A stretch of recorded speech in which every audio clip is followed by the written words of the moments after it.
చెబుతుంటే కూతురు వినదోయి, తన పాఠం గుణపాఠం కొడుకే కనడోయ్, తన పాఠం గుణపాఠం కొడుకే కనడోయ్.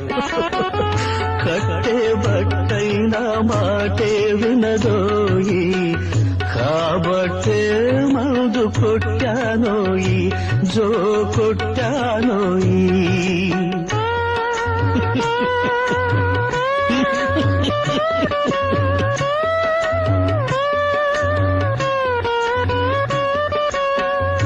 ఇల్లు వాకిలి పిల్ల మేకని భ్రమపడకు, బ్రతుకంతా నాటకమోయి, శ్రమ పడితే మిగిలేది బూటకమోయి.